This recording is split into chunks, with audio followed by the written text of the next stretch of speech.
All right, thank you, Lou. Seems like everyone's warmed up now that you're out of the cold weather. So I want to officially welcome you once again to the 2013 Economic Outlook Luncheon. And I'd like to introduce you to our panel and tell you a little bit about them, each of them, although several do not need any introduction as well. First up, and if you'll join me on stage when I call your name, Angelo Ciardella. Not Cinderella, as he's accidentally been introduced before. He's the Austin Complex Director for Merrill Lynch. He began his career at Merrill Lynch in 2000 and finished their program there for financial advisors. He later accepted an offer to join Morgan Stanley in Raleigh, North Carolina, before returning to his Merrill home as Raleigh's complex sales manager. Angelo went on to secure the associate director role in Atlanta and worked with Merrill's ultra-high net worth clients and advisors to provide holistic solutions to their financial concerns. He's now serving here in Austin with us as the complex director for Merrill Lynch's Capital Complex.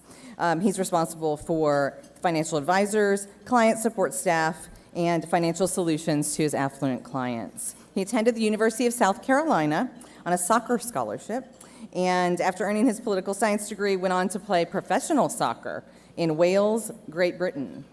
So maybe you have some friends there and you can take that nonstop flight. Sure. And also worked in his family business. So I don't know what kind of accent you have now with Atlanta, Raleigh, South Carolina, Wales, and Texas, but we're excited to hear it. So welcome, Angelo Ciardella. Thank you.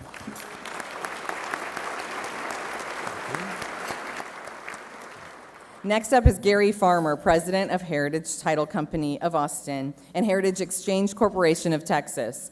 He's been involved in the title insurance business since 1985, and obviously, as you heard from Lou, is involved in a variety of charitable and civic endeavors in Central Texas. He serves as chairman of the Opportunity Austin 3.0 campaign, a board member of the University of Texas Chancellor's Council, the UT Development Board, the Directors Council for UT Department of Theater and Dance, the Austin Chamber of Commerce, President's Council of RECA, the Greater Austin Crime Commission, the Trust for Public Land, I can go on and on. Cut. He's also served on, I think this is really important, 3 mayoral task forces dealing with the economy, the environment, and healthcare.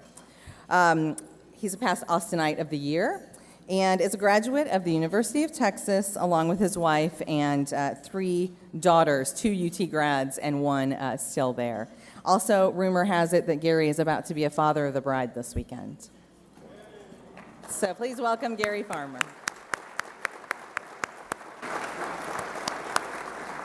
Ryan Robinson is the City of Austin's demographer. He's a native Austinite, graduating from Austin High and the University of Texas. And after working at the state's General Land Office under Commissioner Morrow for just over a year, he attended the University of Georgia in Athens, where he obtained his master's degree in geography. He began his demographic career as an enrollment forecaster and boundary planner for a large, growing suburban school system in Atlanta, and started working for the City of Austin in 1990 and directs their demographics work program since 1995. His professional interests, which include data mapping and interpretation, population change, and the rise and fall of American cities. And he's fascinated by what makes cities tick and deeply believes Austin is one of the greatest in the country. And if you've ever had a chance to have coffee or have a meeting with Ryan, you'll totally agree with his passion. And finally, Rick Whiteley.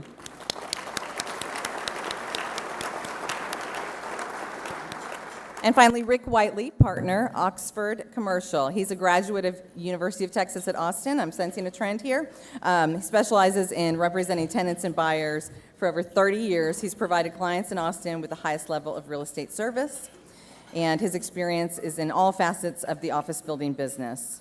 Many accomplishments throughout his career include being named the Austin Chamber of Commerce's Volunteer of the Year and being listed as one of the top heavy hitters in the Austin Business Journal and receiving the ABJ's Best Real Estate Award. So I like that. He's also a multiple-year recipient of the Oxford Commercial Top Producer Award. He served on many boards, including the Greater Austin Chamber of Commerce, served as an officer of Opportunity Austin's Business Retention program and the Rotary Club of Austin.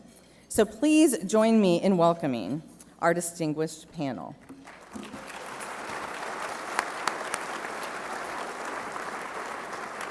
So I'm kind of standing behind you guys here, but we're here to have a conversation on Austin's future. That's why we're all here today. So I'd like to start out with a general kind of overarching question, and I'd like you to start here, Gary, on how are Austin's 2014 economic prospects shaping up? Well, Heather, let me say very quickly that our prospects for 2014 are great. We have never been, in my opinion, we have never been better positioned than we are today. The reason for that is because over the course of the last 10 years, we have done the work necessary to create a more diversified economy and therefore a more sustainable economy. And there's nothing like having momentum on your side. Many of you may know, and if you don't, you should know, that Austin, Texas is the most prolific creator of jobs in the United States of America. On a percentage basis, no other major metropolitan area comes close. We've created almost 200,000 jobs and $9.9 billion of new wage in the last 9 years and 10 months. I think the data stops end of October. And so when you have that kind of momentum, it's going to carry you through.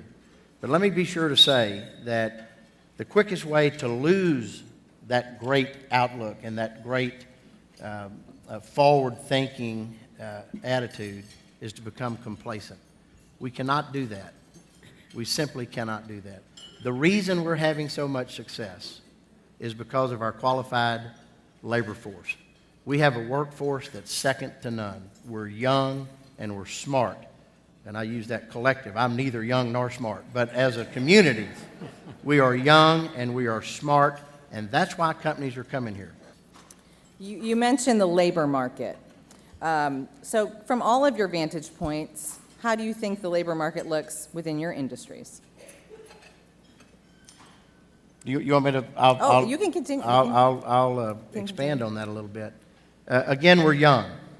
About 69% of our population is 45 years or younger. A little over 40% of our adult population, older than 25, has at least a bachelor's degree. We're blessed to have great colleges and universities in our region. We have about 180,000 college students within a 60-mile radius of where we're sitting today. And then if you expand that a little bit, it blows up to about 300,000 college students. These are young, smart, industrious folks that want a job and want to work here, so it's the workforce. And in addition to that, we have an unbelievable easy time in recruiting. I see young people all the time, and they come from, University of Florida, University of North Carolina, Ole Miss. All around the country, these young kids are coming here to look for an opportunity. So our labor force is good, but we've got to continue to work on it, not without its challenges. Our demographic profile is changing rapidly, and we've got to pay very close attention to that to make sure we keep these kids in school and get them through the system.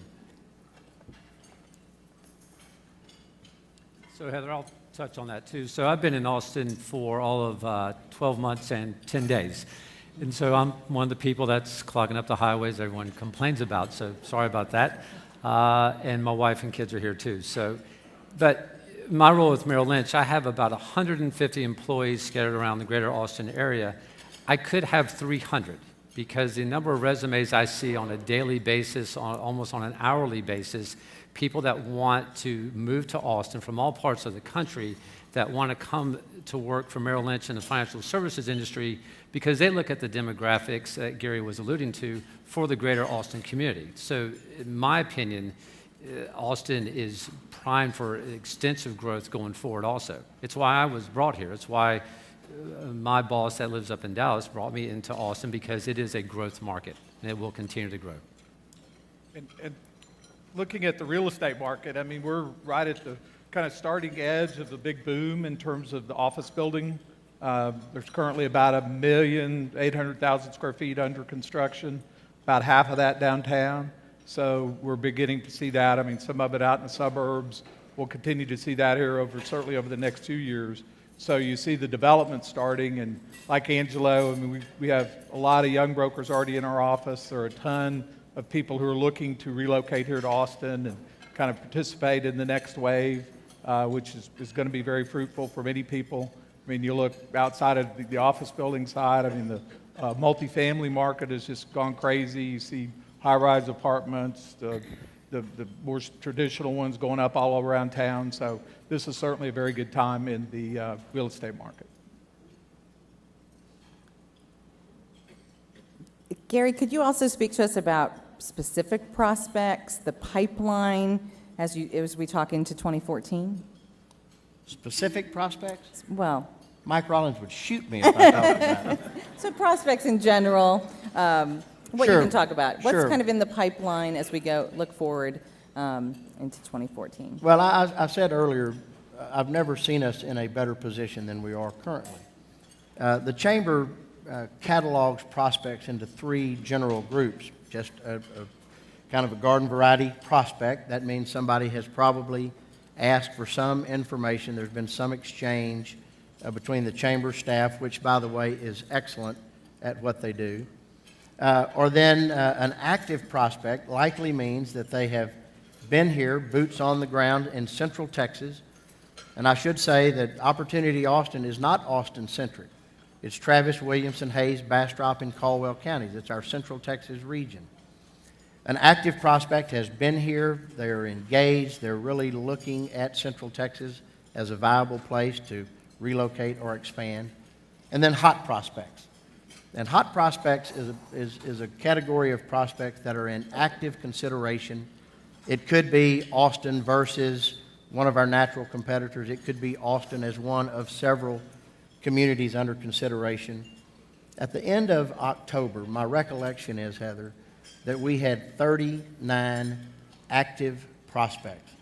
I don't ever remember in the past 9 years and 10 months ever having 39 active prospects. Usually high 20s, maybe low 30s, but 39. So the prospects are here and they're engaged, they're trying to make decisions. And the good news is those are coming from the digital media arena, the clean energy sector, the biomed, medical device sector. Software is still big for us, data centers, headquarters. I think this is the most exciting category of prospects that we have, irrespective of what they do. They're thinking about locating their regional or corporate headquarters in Central Texas. I say that's important because if you have the headquarters, you have their hearts, minds, and pocketbooks. And they will make decisions to invest in our community in the nonprofit sector, the arts, all of the things that you want to do to fill out the tapestry that we call home. So the headquarters sector is a very active sector as well. So Angelo, I have kind of a two-parter question for you. So how does the economic macro outlook view of the economy look? And compare that to the micro view of Austin. And then how do you expect monetary policy to kind of impact the local economy looking forward to next year? So that was three questions, by the way. Yeah, all right. Let's knock that in. So as Heather said, I was a political science major. I played soccer overseas. I didn't major in econ. I didn't major in business. I don't have an MBA. All the economic training I've received has been on-the-job experience. I've been with Merrill Lynch for quite some time. Grew up in a small business household, so I saw economy and what economics and what that meant from a very up-close and personal vantage point. So from a macro view, and it's probably not the right terminology, but the U.S. economy has been in rehab for the last few years, okay? And not the bad rehab, but the good rehabilitation. If you've ever had to do any type of physical therapy, that's where the U.S. economy has been. So we are coming out of rehab now, getting ready to go back onto the field. That's where the U.S. economy is. Now, there's still a danger there that we could step off the curb and sprain our ankle yet again. But the housing market is improving. The jobs market report that just came out this morning looks much, much better. The U.S. economy, both from the private sector and the public sector, have really improved their balance sheet. With the fact that interest rates have been basically zero, everyone in this audience, you have cleaned up your personal balance sheet. You haven't used low interest rates to go out there and borrow more and more money. You haven't.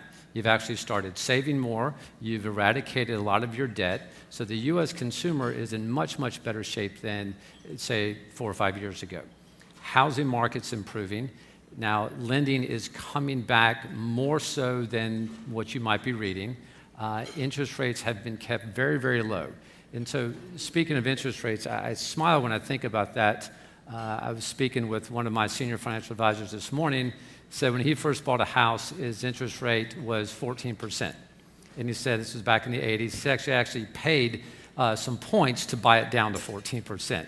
So, with that, I'm smiling because where we live, and I grew up on the coast of North Carolina, and so those of you who've ever lived on the coast, people are always going to move to the coast. So no matter what the Fed does with interest rates and mortgage rates, people are still going to come here. People are still going to come here, still going to buy a home. They're still going to come here because of the environment, the schools, the entire environment we have here in Austin. So from a monetary policy standpoint, the way I look at it, I'm never, ever going to try to predict what the Fed's going to do. That's a losing battle. You're never going to win that. But if you look at it, there is no impetus for the Fed to raise rates. I go back to the rehabilitation analogy. We aren't fully recovered yet. There's still danger. The federal government could do what they're going to do. We could have another shutdown. Europe, I still have family in Italy, so Europe is still in a state of disarray. They're still going through austerity measures there. So all that could impact what the Fed's going to do. So in my opinion, just because rates are basically zero doesn't mean they have to go up in 2014. That's not an economic rule. It's what people think. Rates might not go up again until 2016. If I had a crystal ball, I wouldn't be sitting here. I'd be sitting over in Italy, retired. So I can't tell you what's going to happen with rates. But as I look forward, I don't see the economy strong enough yet for the Fed to bring back any type of shock to the economic system. Did I answer all three questions? Can you narrow it down into Austin a bit? So all right, so from the Austin market, so I actually came here sight unseen. Never been to Texas, never been to Austin in my life. I was East Coast, kind of a southern person. So I did my research on Austin also. The Austin market has the highest projected growth rate for $1 million households than any other market in the U.S. In fact, it's double the U.S. average. $1 million households in the greater Austin area are predicted to increase by 20%, which is double the national average. So if you look at it from that standpoint, the reason that Merrill Lynch is here and growing our presence is because the demographics of Austin speak to continual growth. Traffic will not delay the growth. Now, traffic, we need to have a plan for traffic, all right? And what was your comment, Gary, about the little segments that we build? That's not going to solve it. I live up in Steiner Ranch. I work downtown. I have a bit of a drive, but I just moved here from Atlanta. So, I mean, to me, it's like the sun coming up in the morning. The traffic is the traffic. So that's not going to derail our growth. Now, what we need to think about is that if it forces people out of downtown into the suburbs, I would not like to see Austin become Atlanta, to where downtown Atlanta, where I spent the last 3.5 years, no one walks. I walked here this morning. It was a little chilly, but I still walked here. If we push all the businesses out of downtown into the suburbs, the viable downtown that we have here in Austin goes away. So that's a concern, and that's a traffic concern. But I think there's plans in place to address that. From the housing market standpoint, affordable housing for the people moving here that are coming here for the American dream, for the opportunity that exists in Austin, the housing market, even though it is increasing, people will still come here and buy homes. Interest rates are not going to impact that. The housing market will continue to outpace the U.S.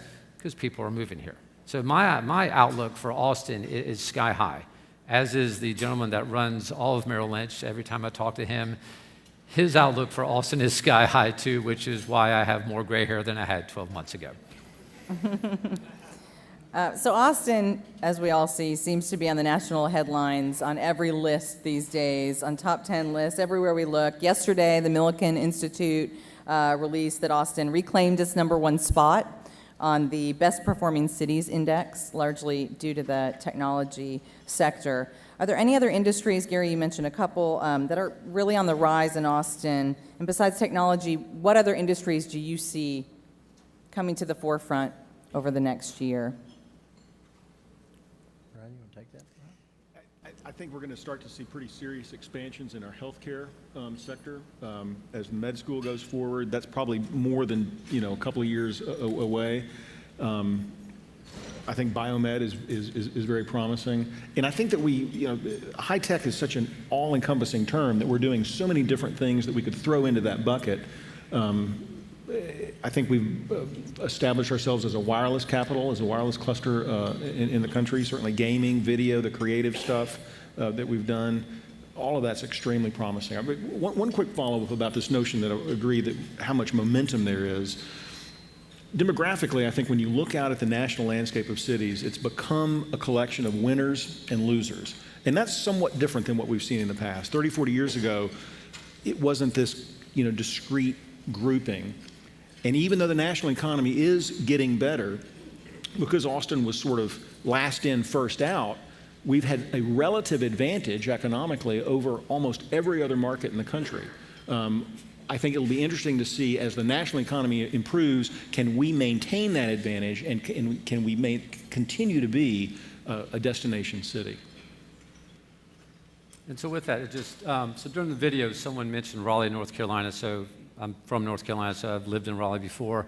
And there's Research Triangle Park, which is constantly competing with us and other cities too for the technology industry, biopharma, pharmaceutical companies. So, the woman in the video mentioned that we have to keep forging ahead. Otherwise, my good friends in Raleigh will continue to try to take business away from us. So our opportunities still exist. The growth potential is still there, but we're on everyone's radar. Cities do compete for business. We're at the top of everyone's list to try to take business away from now. We're not just Austin trying to take business away from, say, Silicon Valley or other parts of the country. We're now on other cities' radar as far as taking business away from us. So I hear growth, growth, growth. So are we doing everything we need to as a community to keep up with this growth? No. No, we're not. We've said for a very long time that traffic in Central Texas could be our Achilles heel. And I think that if we're not very mindful of our infrastructure needs, traffic being chief among them, that we will see a diminished quality of life in this community. So it's very serious. And I think everyone in this room has a responsibility to let our elected officials know that we want investment in infrastructure. Again, primarily transportation infrastructure, water being close behind. I think it is ridiculous that 20-something years after the first bonds for 45 Southwest were let, that we're still having an intramural competition among elected officials as to whether 45 Southwest should be built or not. Now, you can disagree with that if you want to based on environmental concerns, but I think we need to start looking at the totality of the environment. It's not just about water quality, it's about air quality, it's about the human condition quality.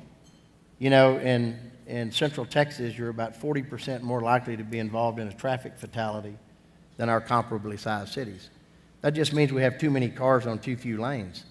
And so we've got to start building road systems. We've got to expedite that. And we've got to be broader thinking to look at multimodal transportation every day in every way. Each and every project must make sense. The resource is too precious. We don't have the money that we need. And so we've got to measure every project, whether it's road, bus, rail, whatever the case may be, to make sure that that project is going to be accretive to our regional transportation system. It's got to mitigate congestion. If not, it's not going to be so much fun trying to go to your kid's soccer game or ballet contest, cheer competition in my case with 3 daughters. It's not going to be as easy to move goods and employees around this community. And so we've got to start looking more at the totality of our environment and be mindful about that. We're a big city now. I think the 11th largest in the country. We're a big MSA. I think about the 40th largest in the country. And so we've got to address some of these problems in forward-looking ways as opposed to being tied to past positions that are really intractable. I'm going to pick up, I completely agree with Gary and traffic congestion and everything. If you look over the past few years, I think we've done a good job as a community in terms of recognizing some of the needs and taking actions to begin to address those. The bond election in 2012 provided for a lot of different things that we're going to need. Our efforts this year to get the affordable housing, the one that didn't pass the year before. I think that's a very positive indication of the recognition in the community of us taking care of our own business in a lot of different ways. I think the continued expansion at the airport, I think it's a good textbook example of something that's keeping up with the growth as we go along and staying a bit ahead of that. So those types of things to me, and others certainly, are just a good indication that while there's a lot of things to be done, hopefully we're getting to work on some of those things that have needed attention for a good while. So Ryan, this one's for you. What are the changing demographics? What do they mean for our city? Well, a couple of quick things, and we've mentioned it, is that we're such a more diverse community, such a more heterogeneous community than we were 30 years ago, not just racially and ethnically, but culturally, economically. And that cultural diversity, I think, has become one of our biggest economic development engines. Now, at the same time, that diversity gives us a responsibility. There's a local economist in town by the name of John Roberts. He has a quote on this. I use it all the time. A city's level of sustainability is in direct proportion to its ability to integrate its diversity. So certainly diversity is a positive, but only if you integrate it, only if it's truly inclusive. Cities that didn't diversify in the double aughts didn't grow. They're dying on the vine. They would do anything to have our kind of diversity that we've got, just organically. But if we're not mindful, to use your term, we will indeed become this tale of two cities, this deeply divided city. And a deep division like that, I think, could derail us going forward, in addition to our traffic and water concerns. So I guess my point is that it's a huge positive, but we've got to take advantage of it. And I think that Opportunity Austin says it best with, give them a job, and then everything else begins to fall in place. So they say if you build it, they will come, but where will we build it? Where are we going to build these jobs? Where are the businesses going to go that are coming to Austin in the next year to 5 years? I touched on it a minute ago in terms of kind of the current level of office construction anyway. We're seeing more and more development in downtown. We've got 2 new buildings, 2 renovations. The Colorado Tower, IBC Bank Plaza being the 2 new ones, 511 Congress, and then the Seahome developments being the renovations and actually an expansion at Seahome as well. You see a lot more employers and people interested in coming downtown and the energy of downtown in terms of the live, work, play aspect of that. So I think you'll continue to see more and more folks taking a hard look at downtown and relocating there, and as new companies come in. The Facebook, for examples of a recent one that's come in and started at 30,000 feet, now up to about 90,000 square feet there at 300 West 6th. I think you'll see the traditional growth patterns in the other submarkets. The other area that's got probably 300,000 square feet of new construction going right now is North Central Austin with the Domain. So that area, once again, kind of the live, work, play aspect of that seems to be very appealing. Northwest has always been strong, far Northwest. New project there at 360 and 2222 in Champion Office Park. And then the lot in the Southwest market, more small stuff, but a lot of stuff that's ready to start up. On the industrial side, I think you'll continue to see it in those areas where you've got inexpensive land costs. So the southeast Austin, northeast Austin, north central, there's a pretty good size, about 450,000 square foot project now, just right off I-35, just in Pflugerville, just adjacent to Pflugerville. So I think we'll continue to see those kind of trends as the building continues. So. You know, Heather, our long-term mentality in Austin has been that we abhorred sprawl, but we despise density. And you simply can't have it both ways. And I think one of the most exciting things that has happened over the course of, say, the last 10 years is the density that has come to the central core. And I think the mayor has done a fantastic job of helping shepherd policy to accommodate that. We've got to continue to do that because we'll better utilize our infrastructure. It's cheaper if we can locate them close in. Go up, you create more tax base that can help float the rest of the boat. So we're going to have to continue working on our downtown, which I think is one of the more exciting downtowns in America right now. It's just so much fun. And I mean, I've always officed downtown, and it's just amazing to see the energy and the vibrancy that we have downtown. But as Rick said, we also need to look at developments like the Domain. I see Bryce Miller sitting here. The Domain is a phenomenal example of what can happen given proper policy. And it's just second to none. And we can look around this community, the entirety of the region, where we can create these live, work, play opportunities. We're going to have to do that going forward. Now, the traditional development pattern, as you know, is uphill, upwind, and upriver. And that's northwest. Now, it's not coincidental, I think, that we've put so much infrastructure. Our one rail line is northwest down to central Austin. 183A, North Mopac, 45, north. We're putting a lot of infrastructure up there. And if you look at our economic development successes over the last couple of years, Apple, Visa, HID Global, et cetera, all in that Parmer corridor, the businesses will follow the infrastructure as well. Just a quick follow-up. I think that you guys talk about the Domain. I think Mueller is also a good example. And the city's recently adopted comprehensive plan, Imagine Austin, calls for lots of these activity centers, and then I'll step out and say, I'd like to see them stitched together with rail. I think we do need roadway construction, but every single national expert we've brought to town in the last year has told us the same thing: build trains.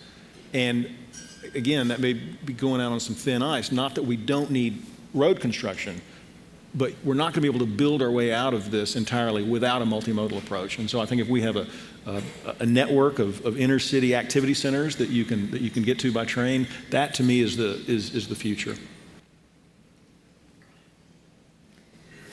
Okay, so we're kind of wrapping up our time here. I'm going to pose y'all each one final question, and that is, give me your two visions for Austin in the next 5 years, a best case and a worst case. I'll go best case. I mean, I think what we've seen over the past 9 years or so, I mean, even through the recession, I mean, the continued kind of progressive growth that we've had, I think that same type of thing for able to average that roughly 3%, I think is what we've seen over the last 3 years. If we're able to continue to sustain that type of job growth, manage the new people coming into town in terms of the population growth, and not become complacent, I think that probably represents the best picture for the community on an ongoing basis. But my worst case scenario, I guess, is that national recession that really does have a big impact on Austin. I mean, we were fortunate the last time around. I mean, while we all felt the pain to a certain extent, we didn't take nearly the blow that some of the other states and cities did, the Floridas, the Nevadas, all of that. So that looms out there, it seems like, more often than maybe it should. And I mean, we're coming out, like Angelo said, but the prospect of potentially sinking back for any number of reasons seems to be there. So, best case, Heather, is that Austin continues to build upon its primary assets, and we continue to diversify and strengthen our economy. We've been very fortunate to have strong public leadership Mayor Leffingwell, Commissioner Todd. We've had very good elected officials, and we've been able to create very good public-private partnerships.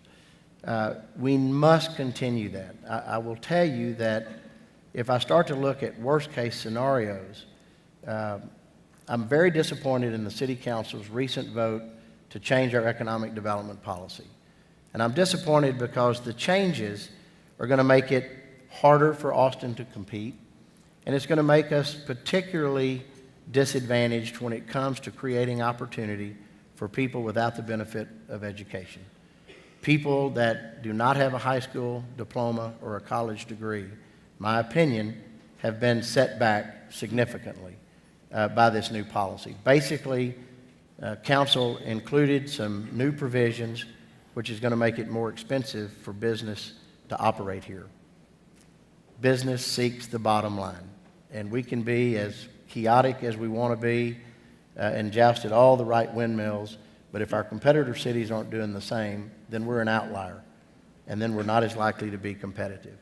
And so I worry about those without the benefit of education. Disproportionately, that affects people of color.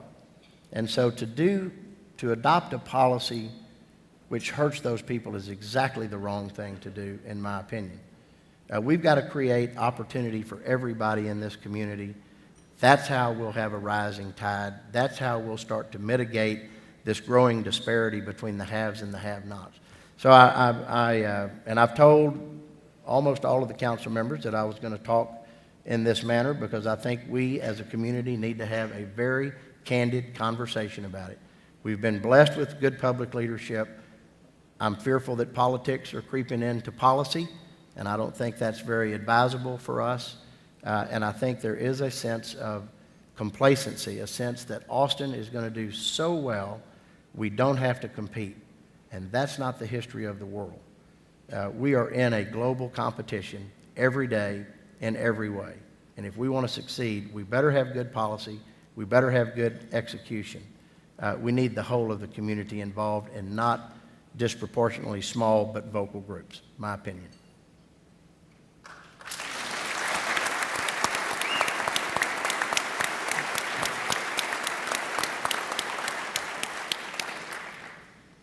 I'm not going to try and follow that. No way. I was going to take off my mic. Can I take off my mic now? I knew which way to go, Farmer, didn't I? Yes, you did.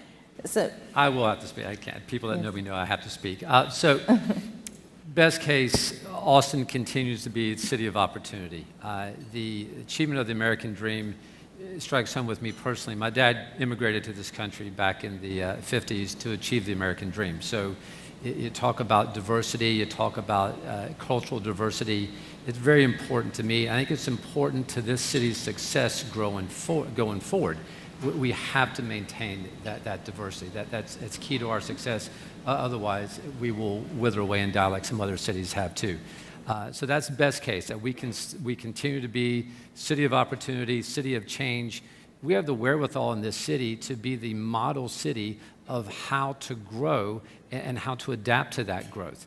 I mean, the whole thing about, keeping Austin weird, well, we don't have to follow the model of A, B, and C of how to fix the traffic congestion. We can look at different ways to adapt to that. So to me, that's our opportunity, model city. Now, worst case is that the tourism business in Austin is fantastic. It's great. Every person I've ever met in my entire life wants to come visit me and my family now. Not because they like me so much, it's where we live. So, which is great. And it's great for the economy, it's great for Austin, but that's a two-edged sword too. We have to be careful we don't sell our soul to tourism and drives business, once again, away from downtown and out into the suburbs or out into the country, because there's so much tourism in the city, it drives people away. So that to me, that would be the worst case that would happen. But I think continuity and public leadership will prevent that from happening. well, I think we could probably ask 100 more questions to this panel of experts, but we're going to wrap it up, and I thank you very much for joining the panel today and giving us a 2014 economic outlook.